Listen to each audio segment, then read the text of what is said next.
Hey everybody, Steve Gamache here for Chef Knives to Go with another quick look product review. And this is a very special knife. Every once in a while I get to handle something that's kind of almost a little extraordinary, and this is one of those. So this is the Takayuki Homura Aogami or Blue number 2 Petty 150mm knife. You can read about the blacksmith, but this is Doi-san. And this blacksmith is renowned, as is his father, of course. Kind of a legendary blacksmith. So this is just this knife oozes craftsmanship, and it oozes attention to detail, and just a masterful job of creating this blade. So it's priced appropriately, but boy is it nice. This comes with a matching saya as well. I didn't photograph it like that with the pictures you see on the site, but here's the saya. It's got kind of a splotched black finish to it, nicely done, and you've got a pin, of course, in there, and then the saya will, of course, go over the blade, and it fits very nicely onto the blade like that, so easy to protect it. So I will go ahead and leave this out, this part of the video here. So this knife is constructed of soft iron cladding on either side of Aogami or Blue Paper number 2 reactive high carbon steel. So it's an all reactive blade.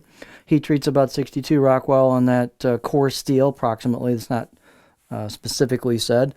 The weight on it's about 80 grams or 2.8 ounces, so it's pretty light.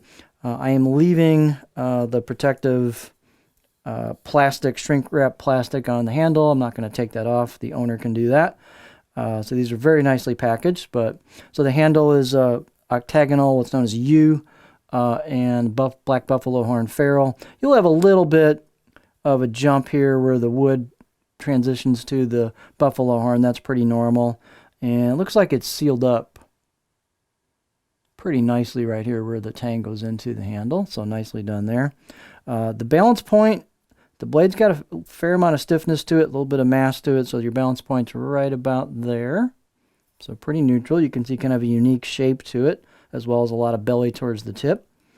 Let's go ahead and look at the statistics on this one. It's about 145 millimeters edge, usable edge from the tip to the back of the heel, and about 288 millimeters overall length.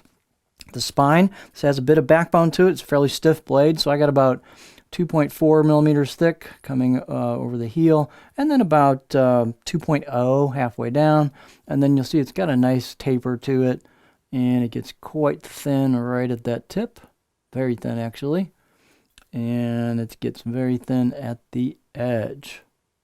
It thickens up quickly, but the transition's really nice. Height about 31.1, and you've got a nice spot there for your fingers on a pinch if you want to do that. We'll get a close-up look. This is a really pretty blade. It's just beautifully done.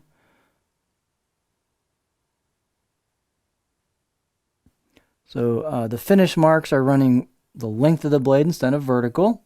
This is your core steel. This is your cladding. And then they've got some deeply embossed kanji symbols on this side of the blade. And you can see the relief cut right here in the choil. They've rounded that off, kind of chamfered that. And then here's the left side of the blade. Again, come on camera, there we go. So this is the left side of the blade, and again you've got some deeply embossed kanji on that side of the blade. The spine is just straight on this one, straight down.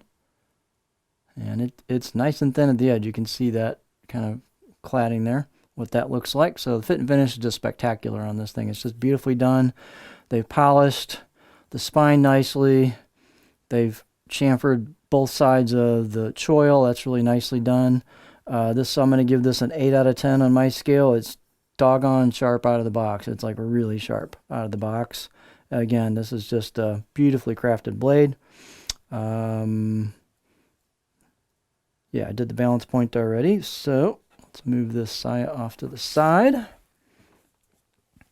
So as you can tell, it's a kind of a unique shape to it, but this is a way to get into this style of blade without quite the cost of like the 210 Guto or 240, so it's not quite in the same price range, but you get, that same craftsmanship, just a smaller blade.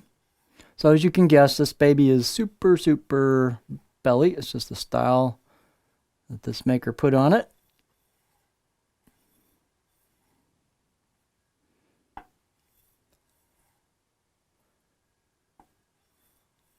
So this is what it looks like on the board. Again, just a superior piece of craftsmanship. It's just beautiful to look at. The performance will be commensurate with what it looks like, just given the thinness of it. It's just a beautiful kind of heritage heirloom style knife that you can pass down to multiple generations if everybody takes care of it. So this is the Takayuki Homura Blue or Aogami No. 2 Petty 1 50mm knife from Chef Knives to Go.